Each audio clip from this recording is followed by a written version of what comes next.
Matthew Dickerson, the Mayor of Dubbo Regional Council. You'll no longer have a financial role in the development of the Dubbo indoor multi-sport facility.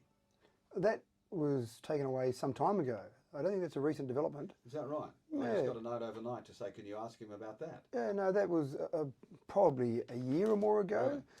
I think it was given the idea of Dubbo Regional Council being given the role of managing the Dubbo sports facility, and the money that came from the state government for that was given to council, and I think they kind of sat on their hands a little bit, didn't really do a very good job of it, and in the end I think it was council, this is before our term on council, but I think it was council who said, you know what, we just can't handle this, it's too big a project for us and we're not getting the support we need. So I don't really know all the details on it, but no, we're not managing or running that project. We're certainly still advocating for that project, definitely. We're still pushing, and we've been meeting with various stakeholders. I've met with Basketball New South Wales, I've met with New South Wales, no sorry, not New South Wales Rugby, a team from New South Wales Rugby. So there's various stakeholders that we've met with. PCYC have talked to us about reducing some of the initial charges, some of the DA charges in terms of that DA. So lots of things we're being involved with, but we're not managing the project. Sorry, I have to say two words here,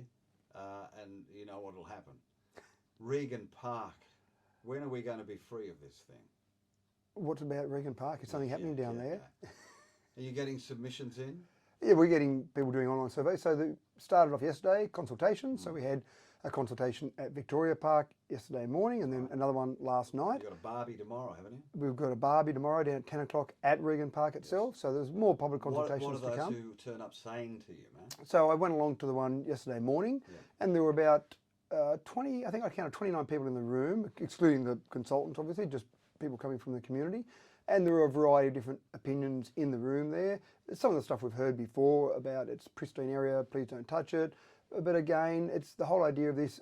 Some of the people in the room were being very critical of the consultants with that first plan, but it wasn't about being critical of the consultants. It was really, to my mind, that consultancy or those consultations is really about have a look at it, hear the explanation from the consultant about why, what the different plans are. There's 3 different options for the south, 3 different options for the north, and then basically whatever you want to put in. So it's really about them explaining it and then putting your information in a survey. Now, some people came and asked me my opinion yesterday when I was at that consultation. I said, look, I don't have an opinion. At the moment, it's all about getting the feedback. And it would be wrong for me to go out. Have you got that message through, do you think, Matthew Dickerson? I think to most people, yes. There's still some people who try and basically pushing their view. Yeah, and again, this is a democracy we live in. Everyone's able to put their view forward. Is it an attempt to undermine the current council?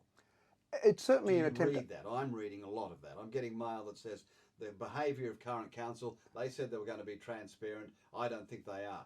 Once again, I admit it's from only certain individuals who are sending me those sort of emails. Are you getting the feeling that some individuals are trying to erode the current council? Quite possibly, yes. And again, when people accuse you of something, you say, show me the evidence. And what's the evidence of any lack of transparency from this council? Zero. We've got a process that we started in January where we said we're going to go out and do some master planning. We're doing that master planning.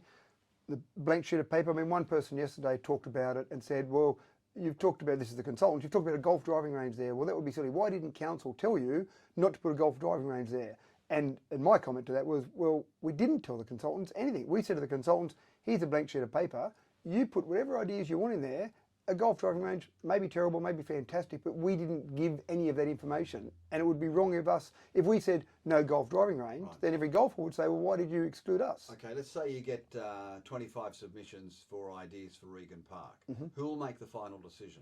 Ultimately, councillors will make the final decision. Do you think that's wise? For councillors? Yes. To do oh, absolutely. Because, and I'm talking about inside the council, do you think you've got all of the councillors on your side to say we are not doing anything, we're waiting for your submissions? I think. Is there any hint, any erosion coming from within council? Well, there's a process, and the process is that council is the decision-making body, so it has to be council who makes those decisions. Now, we're not making a decision today.